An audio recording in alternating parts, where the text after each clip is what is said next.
doing finances on a smartphone for most people was kind of taboo. I don't know if I have this like memory from the 90s of when Amazon came out, and I was kind of like looking around and seeing what kinds of books I could buy. And my parents were just like, stay away from that. We're not putting our credit card number on this website. It's just going to be stolen by, the hackers on the other side.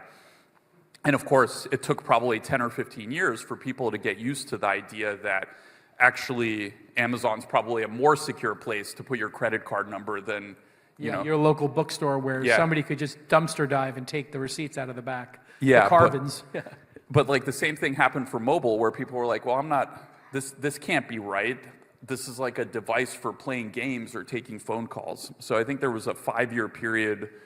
It happened faster than the dot-com revolution, but people were very nervous, I think, doing serious things. This is serious insight, I think, for folks in the audience who are entrepreneurs.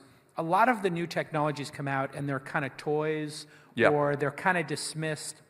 People might say that about OpenClaw today or agents. For sure. And just like, that's like not really a serious thing, and it's just doesn't actually work. It's kind of broken like your early iPhone app was. And then very quickly, things can go from being toys and hobbies to being actually the default platform. So if you take the leap of faith and say, well, it's obviously going this way, people are going to trade on their phone, you will learn faster than them. You will get the insights faster than them, and you'll build that trust with consumers, yeah? Yeah, I mean, sometimes, though, you do get counterintuitive things that surprise you, right? And the old model can have more durability than you'd expect. I'll give you an example that I thought was fascinating. How much of the book market right now would you say is like digital, like ebooks or Kindle, if you had to guess? 30%?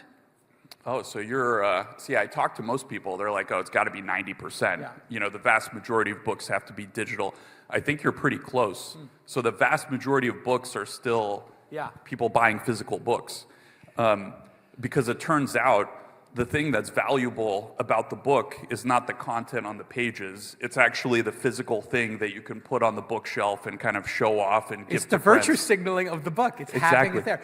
In fact, I know this to be true, and I was kind of thinking that when you were queuing up the question, because I know people who will buy the audiobook and buy the physical book to put on their shelf, but they listen to the audiobook. And then there's some sort of shame about, like, I didn't actually do the painful reading, which is hard in an ADHD era where you've got TikToks waiting for you and emails and your OpenClaw asking you what it can do next.